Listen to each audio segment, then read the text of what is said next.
سحری کے تعلق سے چند سوالات آپ سے کرنے ہیں. سحری نہیں کر سکے تو اب روزہ کس طرح جاری رکھیں؟ سحری تو پانی پی کر بھی ہو سکتی ہے، ایک کھجور کھا کر بھی ہو سکتی ہے. سحری روزہ رکھنے والے کے لیے سنت ہے.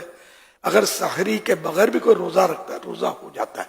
جو لوگ بغیر سحری کے روزہ رکھ لیتے ہیں کیا وہ گناہ گار ہیں؟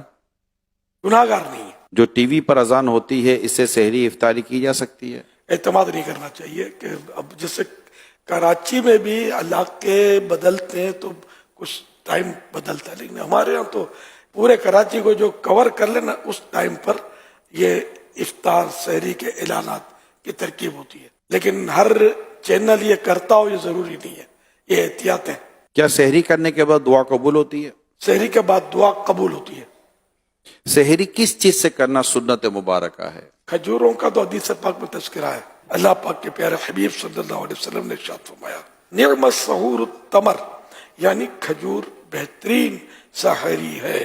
سحری کا وقت ختم ہو رہا ہو تو ٹوتھ برش کر سکتے ہیں؟ ٹوتھ برش اگر ٹوتھ پیسٹ بھی ساتھ میں ہے تو دیکھ لیں کہ منہ میں ذائقہ ختم ہو رہا ہو تو وہی بول رہا ہوں کہ اگر ٹوتھ پیسٹ بھی لگایا تو منہ میں ہو سکتا ہے کہ وہ ذائقہ اس کا رہ جائے اور پھر تھوک نکلے اس کا. تو یہ کیونکہ اس کی ٹوتھ پیسٹ کی جو ذائقہ ٹیسٹ جو ہے نا وہ آسانی سے جاتا نہیں ہے، دیر لگاتا ہے. اس لیے احتیاط اسی میں کہ رسک نہ لیں. کچھ دیر پہلے کر لیں.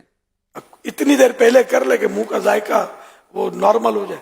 کیا سحری کے لیے سونا ضروری ہے؟ سحری کے لیے سونا شرط نہیں ہے. غسل فرض ہو تو کیا سحری کر سکتے ہیں؟ کیا روزہ بھی رکھ سکتے ہیں؟ ہاتھ دھو کر کلی کر کے سحری کر سکتے ہیں. اگر کسی نے روزہ بھی رکھا اس حالت میں تو روزہ فرض ادا ہو جاتا ہے اس کا. لیکن یہ کہ اگر نمازیں بھی قضا ہو جاتی ہیں تو پھر تو سخت گناہ گار ہے. سحری کا افضل وقت کون سا ہے؟ سحری میں تاخیر کرنا یعنی لیٹ کرنا یہ مستحب ہے، مگر اتنی تاخیر بھی نہ کی جائے کہ صبح صادق کا شبہ ہونے لگے یا ڈاؤٹ ہونے لگے. یہاں ذہن میں یہ سوال پیدا ہوتا ہے کہ تاخیر سے مراد کون سا وقت ہے؟ مفتی احمد یار خان صاحب فرماتے ہیں اس سے مراد رات کا چھٹا حصہ ہے. تو چھٹا حصہ جو ہے وہ افضل ہے. سحری کرنے کی کیا کیا نیتیں کی جا سکتی ہیں سحری میں؟